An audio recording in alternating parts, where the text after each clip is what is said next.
Frank Gonzalez with Cinemark Theaters here, along with the star of the new film If I Stay, Chloë Moretz, and also Gayle Forman, who's the executive producer and also writer of the novel. First of all, congratulations, ladies. A wonderful movie. Chloë, we'll start with you.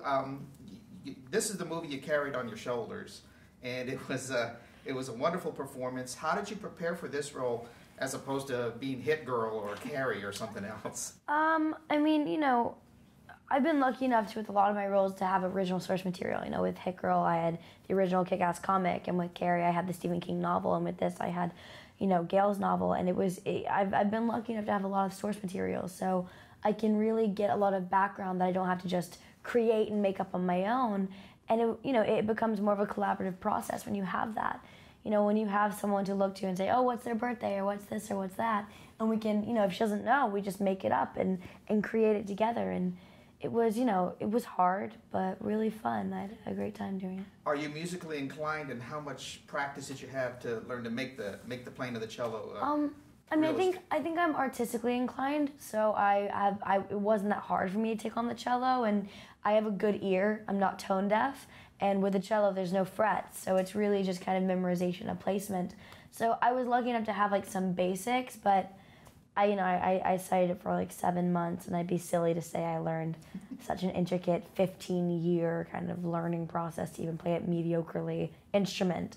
But I tried to learn the emotionality of it. Now, Gayle, you wrote the novel, and then you came aboard as executive producer.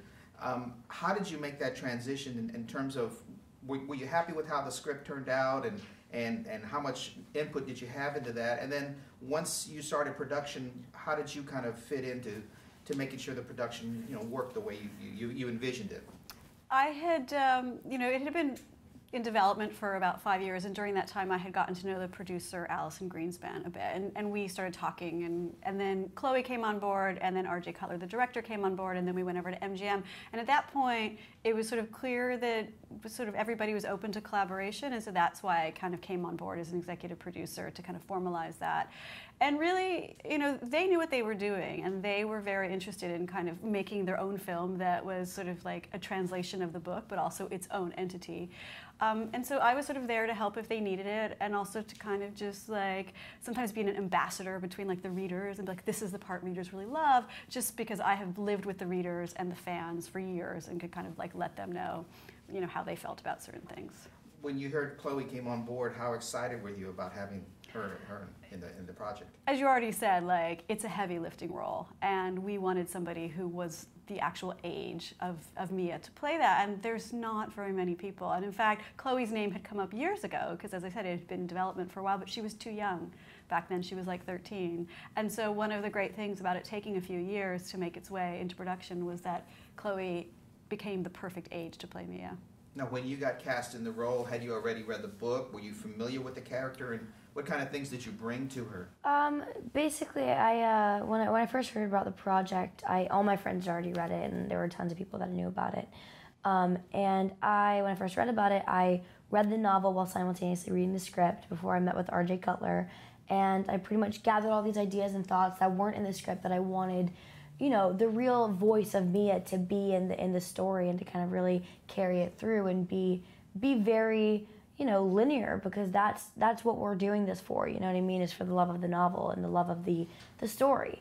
And I didn't want to disappoint the fans.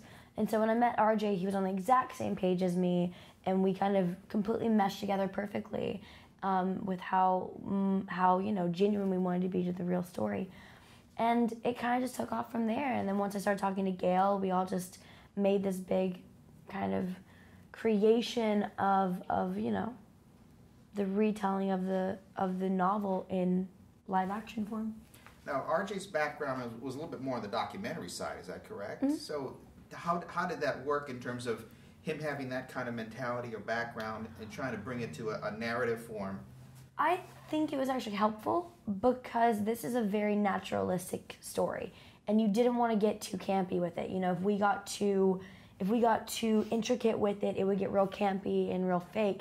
And I think because he's such a naturalistic man, and because his background really centers around music and the kind of the mixture of sounds and design and kind of post, you know, his education on posting a movie is like very intricate, and I think that's why this movie became what it was in post, especially, is because we filmed it incredibly bare bones, naturalistic, and then he kind of took it and did so much beautiful sound design and editorial stuff that he kind of lives in that area.